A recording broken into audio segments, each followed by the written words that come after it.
Son illərdə Azərbaycanda şirkətlər və fərdlər arasında sosial təşəbbüslərin həyata keçirilməsinin prioritetliyi artmaqdadır. Bu, xeyriyyə layihələri və korporativ sosial məsuliyyət layihələri olaraq həyata keçirilir.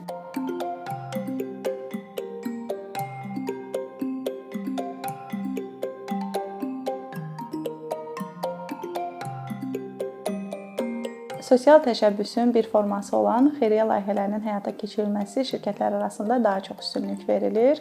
Xeyriyyə layihələri davamlı olmadığına görə və uzun müddətli öhdəliyi olmadığına görə qısa müddətli bir problemi həll etməyə təkan verir.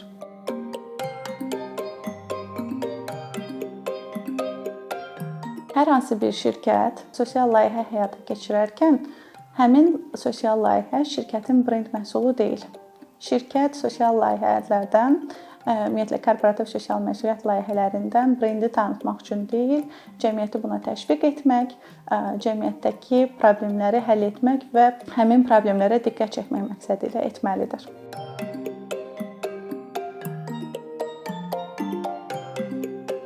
Uşaq evində və sığınacaqda yaşayan uşaqların iştirak etdiyi layihələrdə şirkətlər bəzən uşaqların üz cizgilərinin əhatə etdiyi məzmun materiallarından istifadə edirlər.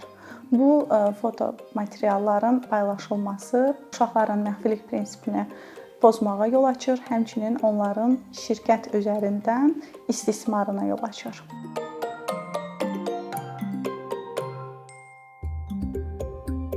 PR və marketinqin düzgün istifadə olunmamasının bir nümunəsi də bizdə baş verən, ümumiyyətlə ölkədə baş verən, dünyada baş verən təbii fəlakətlər, müharibələr, qəzalar zamanı mediada olan dəstək çağırışlarıdır.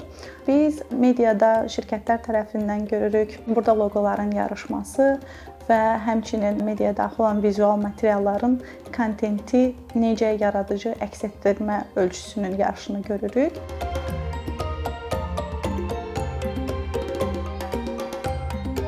Bütün faciələrin nəticəsi insan ölümüdür, canlı ölümüdür. Biz ölümü adiləşdirə, dəyərsizləşdirə bilmərik. Çünki rəqəmsal dövrdə biz bütün hadisələrə Instagram reelsi kimi baxa bilmərik.